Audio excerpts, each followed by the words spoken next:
Olá, boa tarde. Aqui é Rubens Maciel para mais um programa Jogo de Cintura, Aprendendo com a Vida. Hoje eu queria falar sobre uma questão que é o medo do autoconhecimento. Como as pessoas vivem olhando para fora, e raramente olham para dentro, para os seus sentimentos, para o seu corpo. Bem, o medo é uma das emoções básicas do ser humano, juntamente com a alegria, a tristeza, a raiva e o nojo. Cada uma dessas emoções tem uma função de adaptação para o nosso organismo, sendo todas muito importantes, apesar de algumas serem desagradáveis da gente se encontrar com ela. Porém, a vida é constituída de coisas boas e outras ruins. Não há como escapar de nos encontrarmos com elas. Quando o nosso cérebro identifica uma situação de risco, real ou imaginária, ele desencadeia respostas emocionais, cognitivas, fisiológicas e comportamentais em nosso organismo.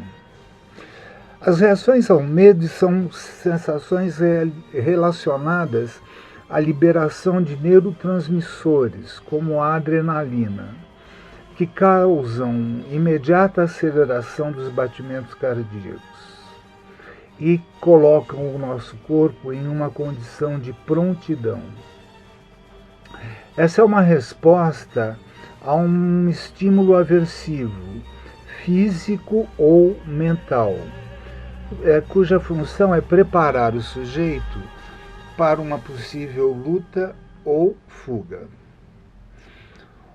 O medo provoca reações físicas facilmente observáveis.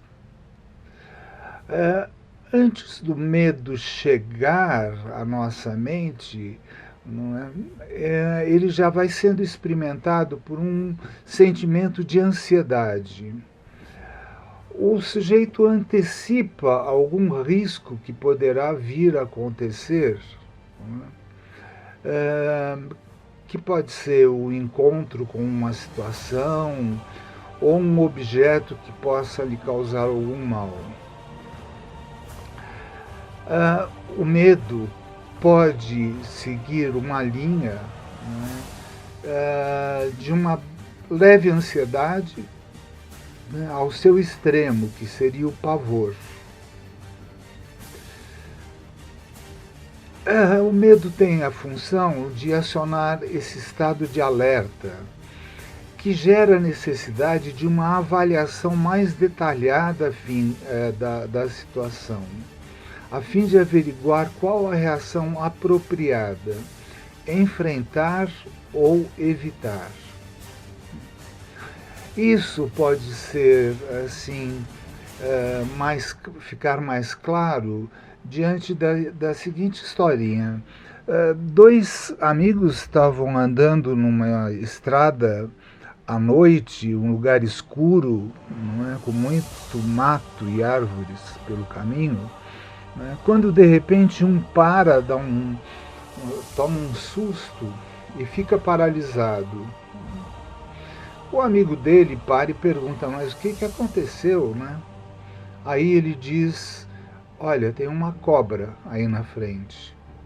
Aí o amigo pega a lanterna dele, ilumina e diz assim, não, peraí, isso é uma corda enrolada. Então vejam como uma falta de clareza da situação pode nos enganar. Quando a gente vê a situação com mais calma e mais equilíbrio, a gente vê a situação real, que está à nossa frente, na nossa mente ou na nossa frente concretamente. Então, por temer algo ruim que aconteça, nós podemos deixar de ir a vários lugares, evitar conhecer novas pessoas, ter novos relacionamentos, recusar oportunidades de trabalho, por receio de não corresponder às expectativas, desenvolver problemas para dormir, para se alimentar, dentre outras tantas possibilidades.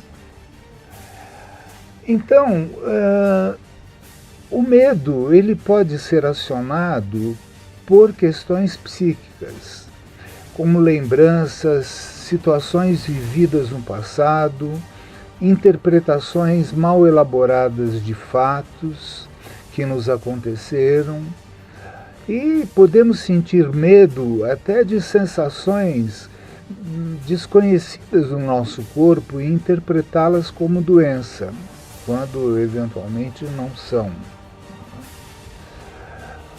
Algumas pessoas que tiveram experiências traumáticas com cachorros na infância podem levar esse medo para a idade adulta e ficarem assustadas diante de cachorros pequenos que não oferecem nenhum risco.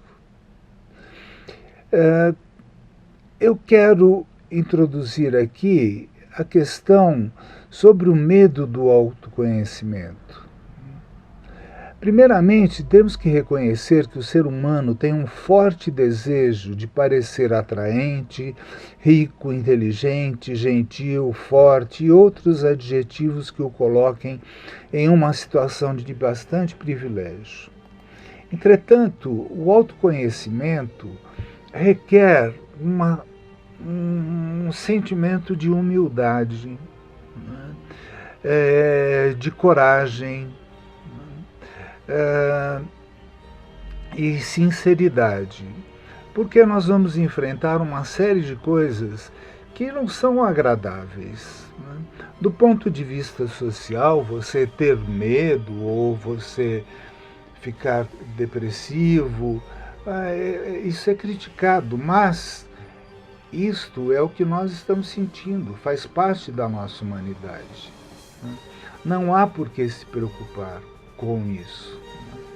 É claro que você não vai se apresentar na frente de pessoas mais duronas, mais insensíveis dessa forma. Mas algum amigo seu ou familiar pode entender e acolher esses sentimentos de maior fragilidade. É preciso ver que sem o autoconhecimento nós vivemos uma situação de auto-engano. Estamos nos levando pelos caminhos da mentira e nunca saberemos quem somos verdadeiramente. A falta de conhecimento de si traz um sentimento de inconsistência interna, como se nós estivéssemos divididos. Como você não sabe quem é realmente, você não pode atender aos seus desejos e tampouco ter um sentido de propósito de vida.